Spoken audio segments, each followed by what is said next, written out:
Hey everybody, Kevin here with Pursuing Pixels, and welcome back to another edition of Save It for the Cast, and you know the drill by now. This week we've got the full crew in the house once again. I'm going to kick the ball over to John, Randall, and I in just a little bit here. As you can tell, once again, I'm still a little bit stuffed up here. I just can't kick these sinuses or this congestion or whatever I got going on. I feel fine otherwise, but apologies for the, just stuffed up voice once again.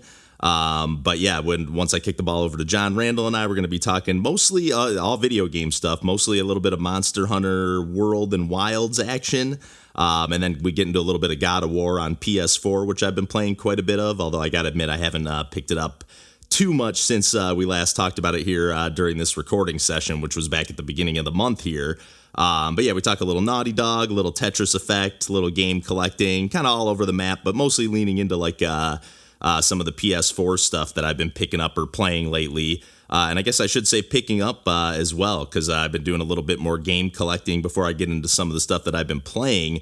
Although lately my last couple trips have kind of like made me realize, okay, I got to kind of slow things down, because the last trip I made, some of these stores, there's one store that I've been going to that does buy 5, get 1 free, and then another store that does buy 4, get 1 free. So the last time I went to the shop, I got Doom on PS4, which was great. I also got the Cotton Reboot on Nintendo Switch, which is like a bullet hell, shoot 'em up, cute 'em up. And then I got Ninja Gaiden 3 on Wii U just for the heck of it. I picked up these 2 PS2 games, kind of like puzzle, not platformers, but just like puzzle games, I guess, arcade puzzle games. Bombastic and then Aqua. Bombastic just kind of caught my eye because it was published by Capcom and it looked kind of cool. And then Aqua, kind of on the same or in the same vein, it's published by 3DO. And it looks very similar to the game Wetrix, which is a game that always kind of piqued my interest that I never played on Nintendo 64. So I was like, I wonder if this is like another game in the series, or just another game that utilizes similar mechanics. So I'm excited to check those out. I don't have my PS2 hooked up or anything, so again, kind of driving home the point that I'm like, okay, I really got to cool it on this collecting stuff, because I'm just buying stuff for the hell of it.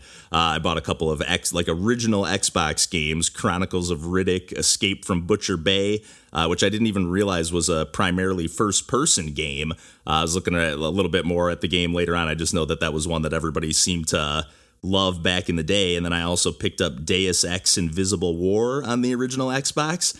And that was kind of like not last straw, because I'm still going to keep collecting games, obviously. But I was like, I just keep going to these same shops, and like, especially with that buy 4 or buy 5, get 1 free deal, I'm just like a little bit more tempted to be like, okay, let me round out this collection with like Aqua and Bombastic, or, I've got 3 games in my hand, and now it's like, well, if I'm going to buy these 3, I might as well look for 2 more so I can get the free one. And then I just end up walking away with a couple things that I don't necessarily need to have in my collection, which, to be fair, I don't need to have any of this stuff in my collection.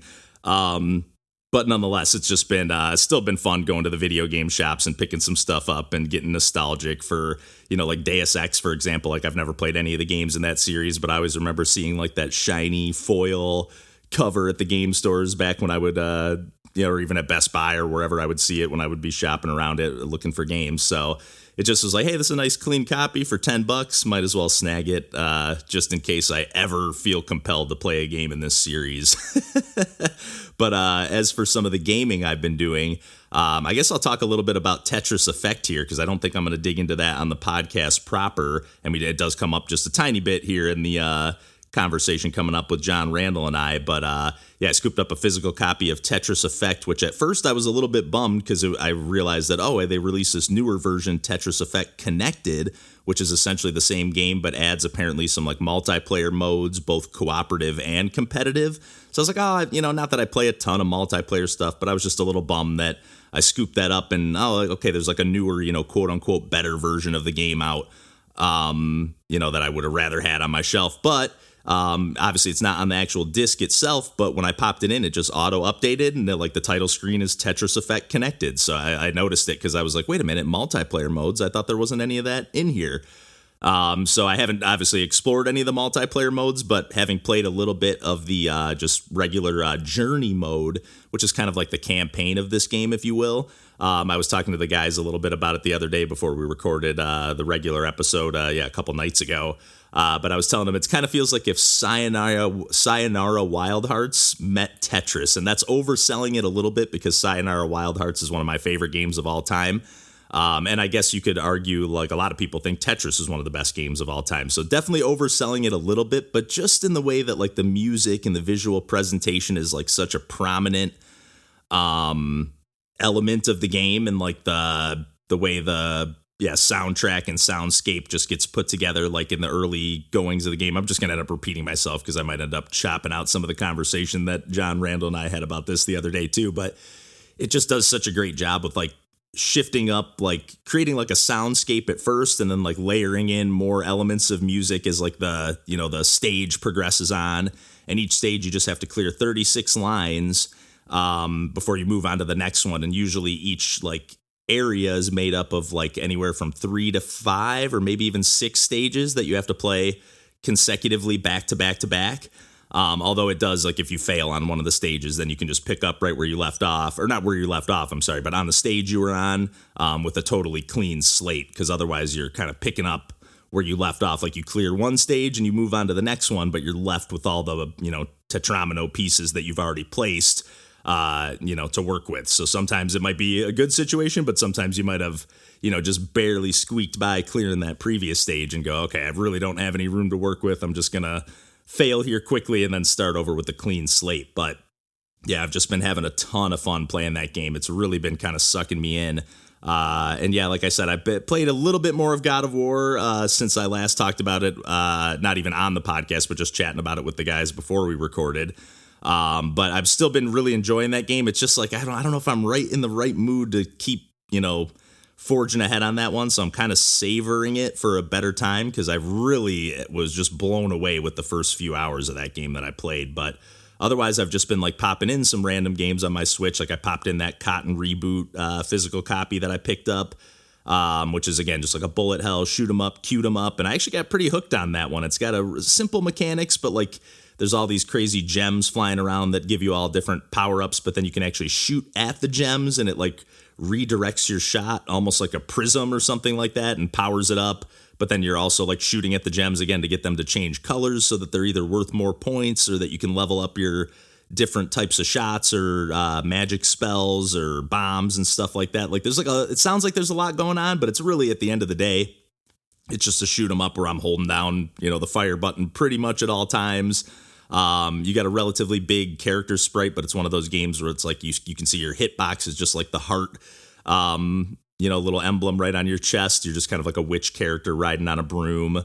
And it's got the original version of the game as well, which is awesome. I really like when they include, the new update Reboot or whatever, which I tend to prefer. Just plays a little bit more smoothly and looks a little bit nicer. But it's really cool that you can kind of compare and contrast the 2 original versions. And then otherwise, I've just been playing actually some 3DS as of late. I originally picked it up or pulled it out to play a little Mario Golf World Tour. I've just been randomly like watching some golf on the weekends when it's just like not even really watching it, but just throwing it on in the background while I'm playing, whatever game on my Switch or on, in this case, 3DS. And yeah, busted out Mario Golf World Tour again for the first time in a while.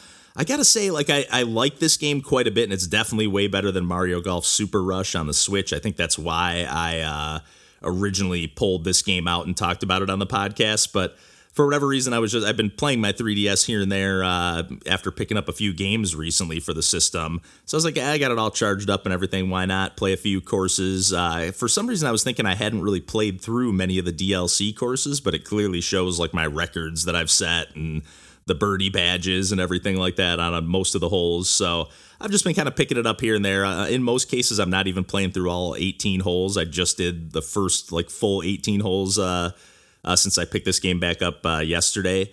But I'm still having a good time with it. It is a little bit trickier. Like the shot meter just moves a little bit quicker. And I feel like at the time that I press it to stop it, it feels like it jumps quite a bit further. So you got to like just get the timing down. Like I said, the last 18 holes that I played, I felt like I was kind of starting to get in the groove with it a little bit better. So I am, likely going to play a little bit more of that today as it's Sunday as I'm recording this here. So there'll be the final round of whatever golf tournament's on. So I'll probably just throw that on in the background in real life and then just play some Mario Golf world tour in my digital life. It's so stupid. But then the other game I've been playing on my 3DS is BoyBoy BoxBoy. This is, I believe, the third game in the BoxBoy series. There's now 4 games in the series with the one that they released on Switch.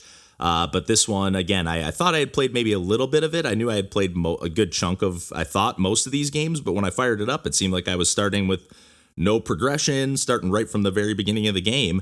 So I was like, oh, you know what? Maybe I never really did play this one. But it's just like a puzzle platformer. You play as this little tiny square, cube character. I think the name is Cubey.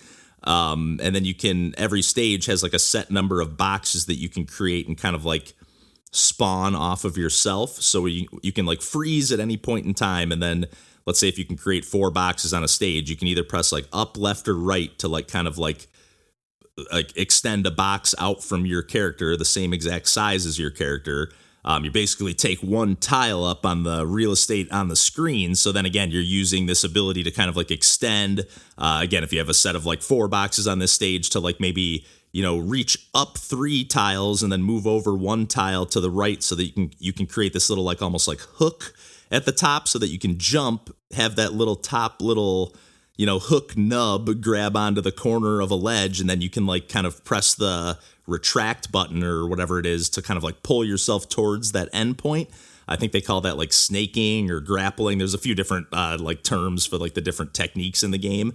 But every like world or every set of stages kind of throws a new challenge at you. Like they threw some like rocket boxes. So as soon as you like place those somewhere, whether it's just a single box or a series of a connected, shape that you made. You throw those, and then after a certain amount of, a couple seconds, they like launch up, with the rocket boost from the bottom of them and blast up to the top of the screen or, wherever the ceiling's at. And there might be some switches on the ceiling that you need to press while you're also standing on one on the ground or something like that. There's just like some pretty clever puzzle design going on. And there's like no precision platforming whatsoever. Like there's clearly like if this gap is 2 tiles wide, you can't make that jump no matter how hard you try to jump at the last possible second, or you can't jump more than 1 tile high. So like unless there is like a win mechanic later that lets you jump 2 at a time, but you can just clearly tell, hey, I can't do this unless I solve this puzzle. But the only complaint I have about the game is just that like as soon as they throw a new mechanic at you, like as soon as it's starting to get interesting, they kind of just like get rid of it and move on to the next one, which I guess is great that it's always keeping it fresh. But I do feel like it almost feels like it's more like it almost feels like with these BoxBoy games, they have like a BoxBoy game jam and everyone just comes up with like a new mechanic and, the team or whatever. Obviously, this is not what they do, I don't think. And then they just plug it all into the game, and each mechanic is like its own world with, anywhere from 5 to 7 stages, which is great. I love that it's constantly keeping it fresh, but it's almost like either some of these ideas don't feel fully explored enough, or they start off too challenging. And too challenging is a stretch because this game's not terribly hard, but you'll get a little stumped and you're like, they're like starting it at a level where it's like, it would have been nice to maybe get the basic building blocks of this technique or ability and then be able to stitch that into what I already know or build upon that. But nonetheless, minor gripe, I'm still having a good time. I guess I could make a level a ton of gripes at this game, actually, because it's like a really simplistic presentation. I do like the presentation on the whole, but it doesn't really like, it's not particularly memorable. The music, kind of same thing. Like it's just kind of background music. Actually sounds a lot like the Wii Shop channel, which is probably done by the same composer, if I'm not mistaken, being from HAL Labs and everything. But it's just cool. It is really cool to see HAL doing something different outside of Kirby. And just kind of, flexing their puzzle platforming muscle in a different realm or whatever you want to call it. But at the risk of just kind of, finding a bunch of nits and picks to level at this game, I definitely don't want to leave it there because it's been, I'm somebody who doesn't tend to finish games very often, and I'm on like the last world or 2 unless they're going to throw a curveball at me and, open up an extra zone or something like that. But yeah, I don't have too much more left to go with this game, and I'm definitely having a good time with it. So I'm kind of encouraged to play through the rest of the games in the series at some point. They're kind of perfect, like background games because the soundtrack's not changing all that much. You're just kind of like, okay, I get the gist of it. Let me just have something on in the background on TV or listen to a podcast while I'm chipping away at some more levels here. But like I said, I got pretty hooked because I keep picking it up every time I, even over my Switch or Switch 2 now. I'm grabbing my 3DS to polish off a few more levels of Bye Bye BoxBoy here, or even play a few holes of Mario Golf World Tour. But yeah, I think I've done more than enough rambling here at this point. I had a few more games that I've even been playing that I leave on the table for a later time. Klonoa 2, Double Dragon Gaiden after Randall's recommendation. But like I said, maybe I'll save that for a time when I can chat about that with him a little bit. But yeah, as always, like I said, I'm going to kick the ball over to John, Randall, and I here. And yeah, until next week, we will catch you then, and take care.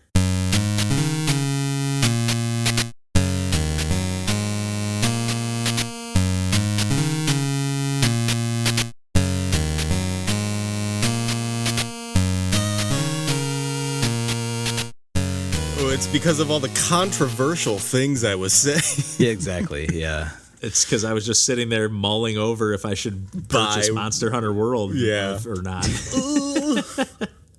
They simplified it. It's too easy. I am kind of now. mad I didn't buy it. I'm a little mad I didn't buy it. It was a nice, so much clean slower. copy. Like, oh my God, yeah. People are. It's been out long enough, like Wilds has, that people have, you know, their entire like screeds that they're posting about like the damage values that weapons are doing from game to game, and there's like they've ruined Insect Glaive, and I'm like, I don't care. Like, it's all fun. Who gives a shit? Did they ruin Insect Glaive? You are a foremost expert of Insect Glaive. They made it a little bit true. weaker, and it's not as fun to do the helicopter, like, pole vaulting stuff, but it's still fine. Like, admittedly, I haven't touched it since I've been doing, like, my rounds of every other weapon in the game, but yes, it's still fun. Like, which I'm glad you do. Yeah. I'm glad you're not just stuck on the same like class of character, as it were, right? Or, you know, although I wouldn't blame you for that if you did, because there's so many other systems in each game, but just to try out so many different methods of play. They're so good. Like, all of them I think are good for me, with the exception of Longsword, which is just all counters.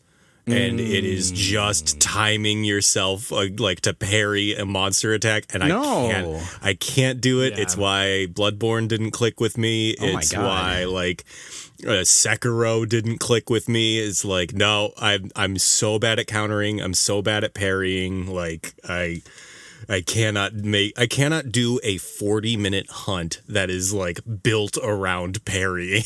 No, that is tiring. Yeah, God, that's brutal. That is brutal. But I don't mind it when it's like peppered in, but I can do all of the ones that are just guard, where like I've gotten actually super good with like the timing on like guards for like any of the weapons with shields, but I also feel like that's a little bit like, I don't know, like, for whatever reason, that seems easier than a parry in my brain, and I don't really know why. When you say, I feel like they would probably be the same, right? More or less. When you say guard, what do you mean exactly? Like where you're kind of like doing like a block and like pushing it away or whatever? Or just like taking the hit, like having like like just kind of positioning.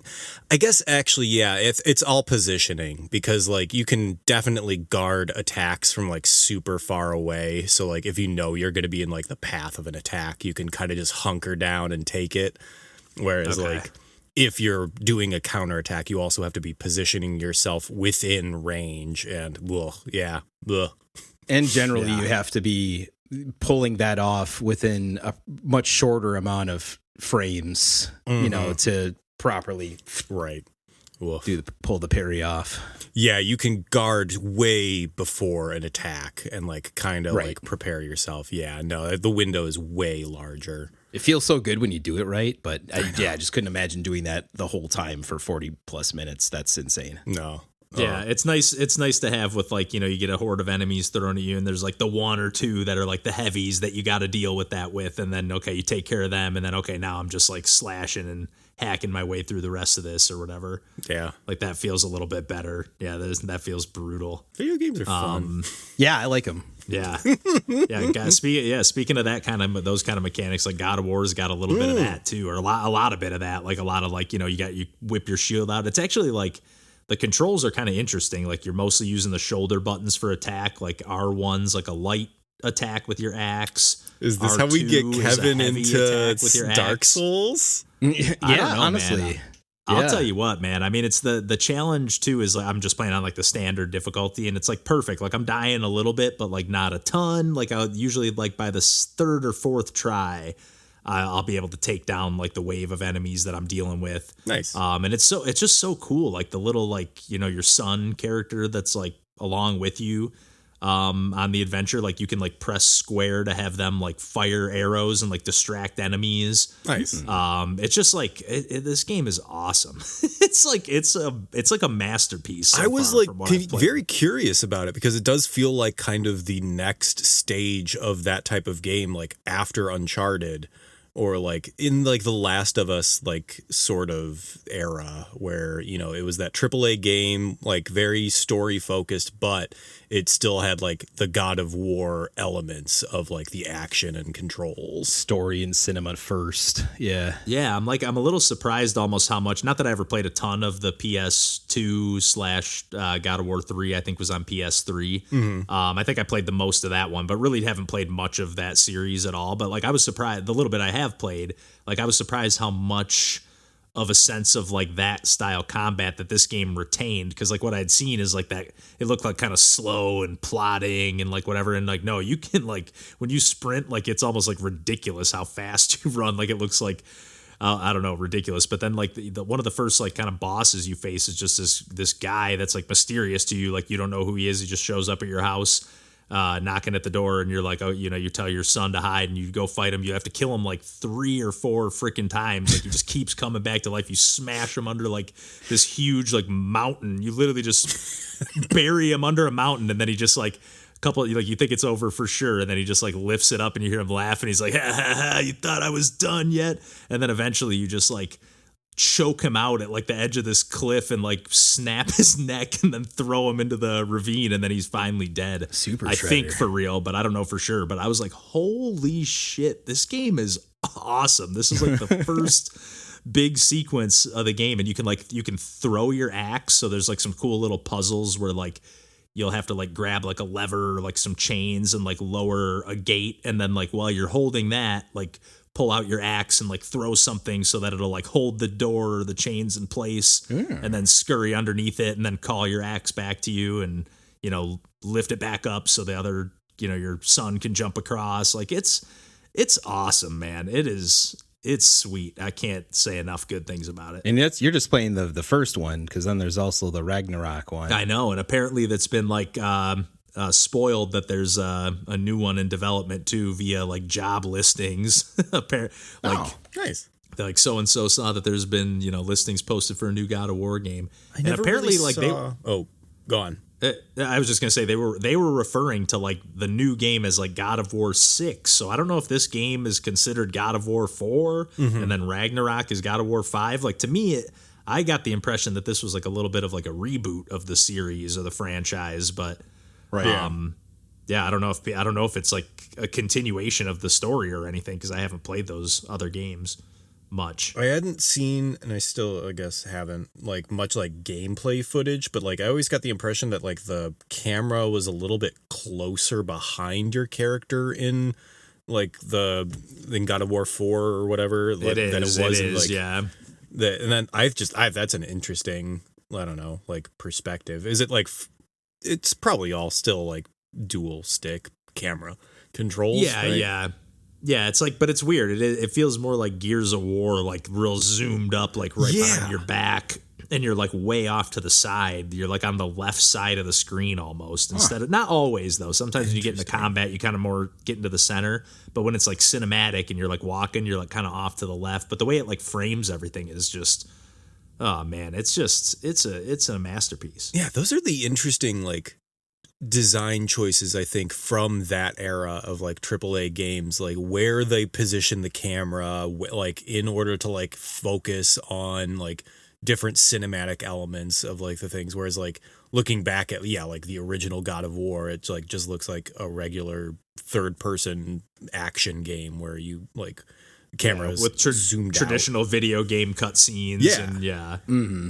Yeah, it's pretty cool, man. It's got me juiced to hopefully check out that. That's like part of the reason that, not just that game, but like I just want to get a PS5 then, because there's so many of those games. I don't think this one has a PS5 upgrade, but the Ragnarok. It's on both PS4 and 5, but there's like quite a few games where it's like, man, like this is either only on PS5 or the PS5 version is, you know, reasonably priced to get it used. Yeah. The 5 is more or less backwards compatible with PS4 stuff too, right? Yeah, best of my knowledge, it's like 100%, you know, give or take. I'm sure they have the same disclaimer like Nintendo's saying with the Switch, but like it sounds like pretty much everything works disc and you know, download catalog as well. That's sweet. Xbox is similar that way too. It's nice that they're kind of all on board with that. Yeah. It'd be nice if because Xbox carries all the way back, man. It'd be nice if PlayStation did as well, like if the PS3 carried over, but it doesn't. I think the only game that let me carry it over was Flower. It like gave you the free access to the PS4 version. Yeah, probably because they bothered to port it. Did a PS5 version or PS4 version or whatever, right? Yeah. Yeah.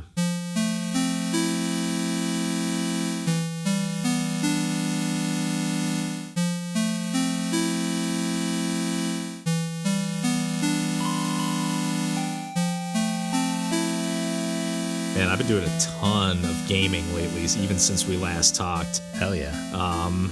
Kind of play. I don't know if you saw what I added to my bulletin board currently playing list, but I started playing God of War on PS4. Oh.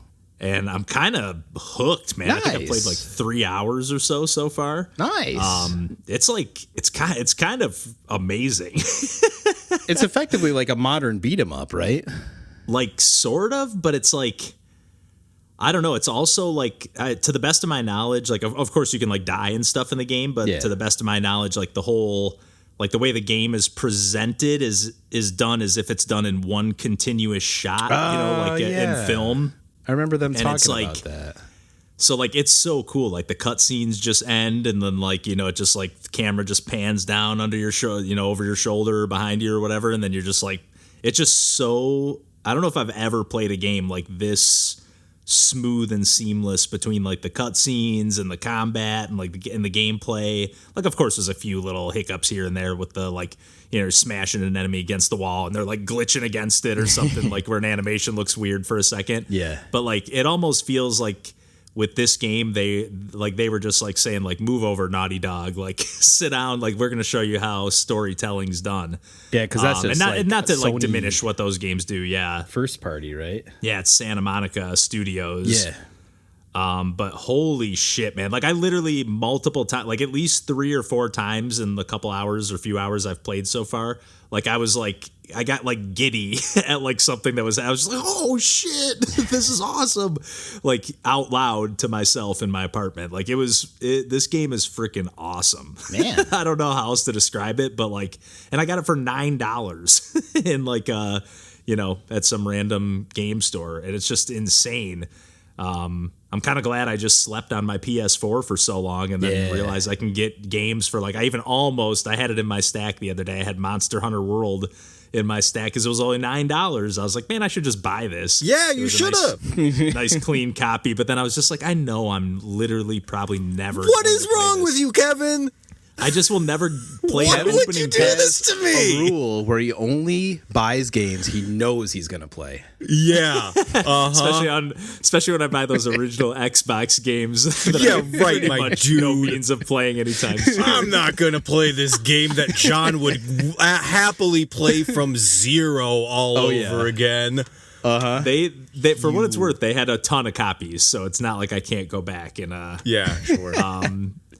And I love that like both this store and that other store I went. The other store was buy 4 get 1 free. This one's buy 5 get 1 free. But they both gave me the not cheapest game free. Yeah. It wasn't the most expensive one, and the other one was not at the bottom or top of my stack. It just seemed like it was a totally random game. Like unless they were mismarked on the box, and you know they meant to have it at a lower price, and it rang up at that price or something. But Who knows? I think they're don't just know. being cool.